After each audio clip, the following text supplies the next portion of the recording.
Hi, I'm Neal Francis. So, can you tell us about your musical journey and what initially inspired you to pursue a career in music? Oh man,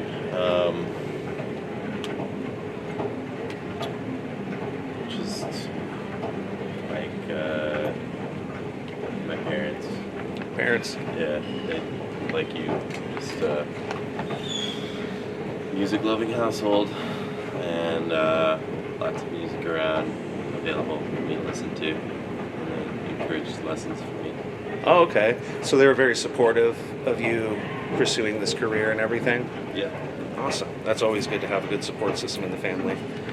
So your music draws from various genres such as soul, funk, and rock. How would you describe your unique sound and the creative process behind your songs? I just like making stuff. I like just stuff that I like, that I would like to listen to. Groove oriented things within those veins you mentioned. Right. Okay. So your debut album, Changes, received critical acclaim for its vintage sound and heartfelt lyrics. Can you share some insight into the themes and personal experiences that influenced the album?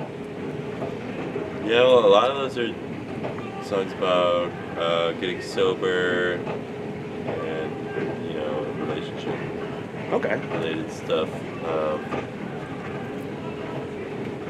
I'm still writing about that, which is really important. And also just autobiographical writing seems to be something that I gravitate towards. I don't know why, Well, that's good. I think it shows well. So as an artist, you have a remarkable ability to capture the essence of classic soul and R&B. How do you approach blending these timeless elements with your own contemporary style? well, I mean, I think I can't really help but create something unique as long as however close I try to get to those influences, I'll always arrive someplace new. Roy Ayers or David Bowie, whoever. So it's just by virtue of our time itself, technology available, circumstances, everything. Oh, that's a beautiful answer. So your live performances are known for their high energy and infectious groove. How do you engage your audience and create a memorable experience during your shows? I think we just try to play it as well as we can, and the audience has a lot to do with it. If they are energetic, we feed on that. I'm sure a lot of artists you talk to will say the same thing. So sometimes it's us having to work a little hard to get everybody excited. There's been some good crowds this year. Hell yeah. Yeah. So Changes explores themes of self-discovery and transformation. How have these concepts personally resonated with you throughout your musical career?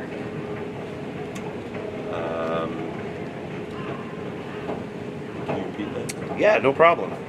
Changes explores themes of self-discovery and transformation. How do these concepts personally resonate with you throughout your musical career?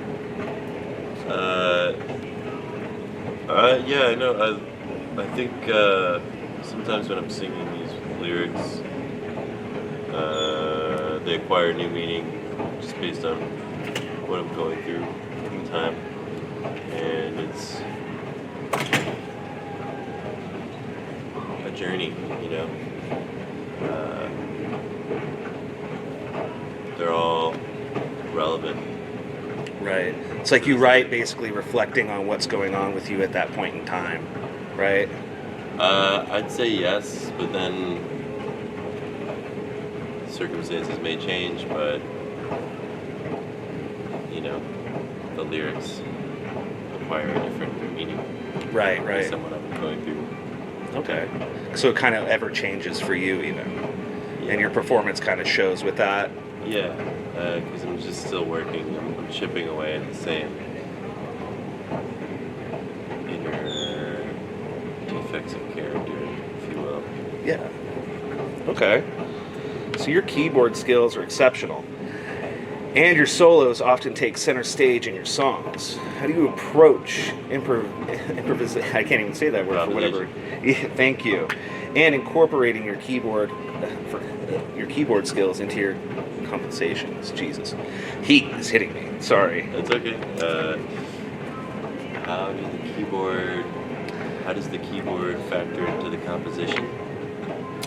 How do you approach the solos, basically? Solos, I don't like a solo unless it really serves the composition. Right. I like guitar solos a lot more than I like keyboard solos in my music. Right. I tend to have very involved, at least in my recorded music, I don't like to put a lot of extended keyboard solos in there. Right. But live, we stretch it out, and out of necessity, a lot of times, Kellen, our guitarist, and I each take a lot of solos throughout the night. Okay. Nothing wrong with that. Yeah. I love it. So we already talked about how like the lyrics that you write, the meaning could change for you and everything. But what meaningful messages are you trying to put an impact in through your listeners with your songs? That's almost never a considered intention when writing lyrics. I struggle so much to write lyrics that like it's more like a puzzle. So if there's any meaning, I usually find out what that is after I've written the song. Or people have told me, people have mentioned anecdotally to me that my music will help them with something in their life, which makes me feel really good. But it might have nothing to do with what my struggle was when I was writing that song. So again, it goes back to these, I think if you speak in a general enough terms, lyrics can help you through anything. Yeah, definitely. It's the best therapy music. You know what I mean? Well, yeah, it can be. Yeah, definitely. Well, if you let it, right? Yeah. You've had the opportunity to collaborate with renowned musicians and bands throughout your career. Can you share any memorable experiences or valuable lessons you've learned from these collaborations? Well, I've learned from a lot of the people I look up to that I've gotten a chance to meet that having a gracious attitude to everybody I'm interacting with is really important to having a sustainable career and exuding light and just trying to be personable. And I didn't really know what touring was going to be like until we got out there, and it can be grueling at times, and so when I'm tired and when I'm hungry, I get nasty to people. So that's a whole object of meditation in itself. It's just being kind to everybody I meet. I'm lucky that the people I've met have been very kind. Okay, that's beautiful. So your music has been described as both nostalgic and contemporary. How do you balance honoring the traditions of classic soul while also pushing the boundaries and evolving as an artist? That's a great question. I don't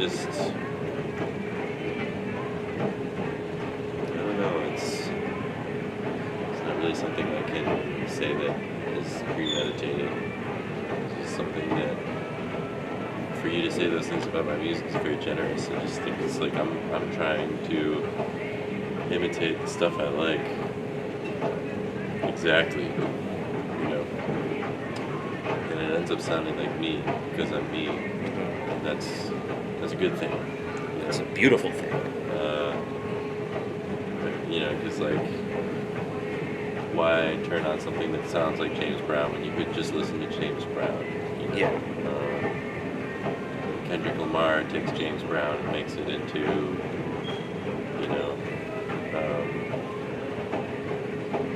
something wholly new and exciting unto itself. So I'm not comparing myself to Kendrick, but I'm trying to just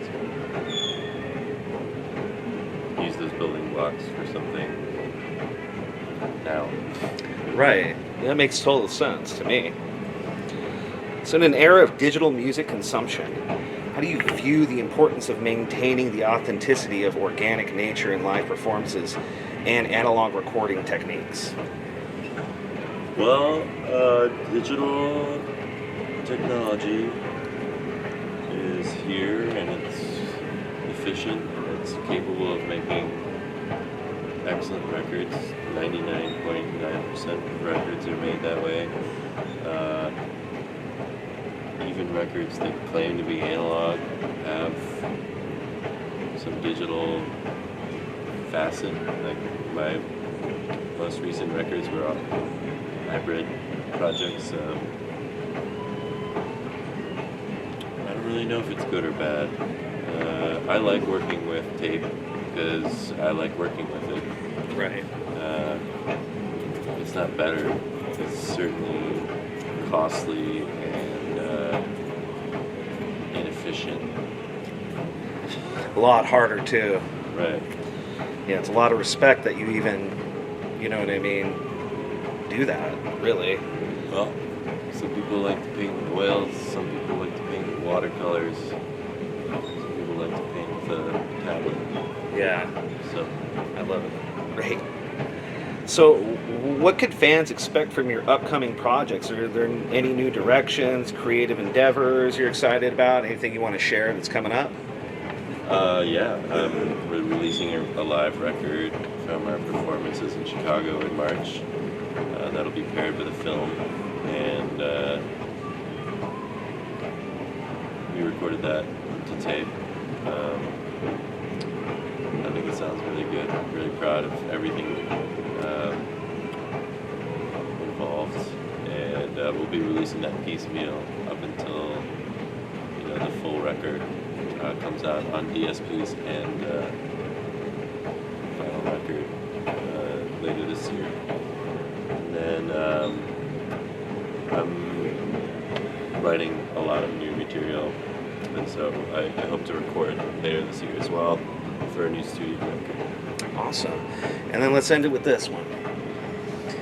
What message would you give a new artist that's trying to start their career right now? Well, the first thing that popped in my mind was just what my manager told me, which is what his dad, who's not in the music industry, told him was, don't hedge your bets. If you think you want to do music, put everything towards it.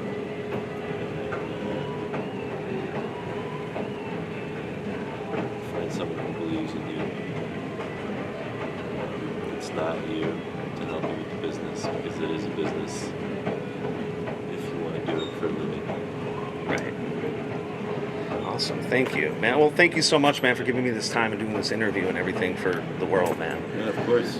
Shane, it was really nice of you to ask me.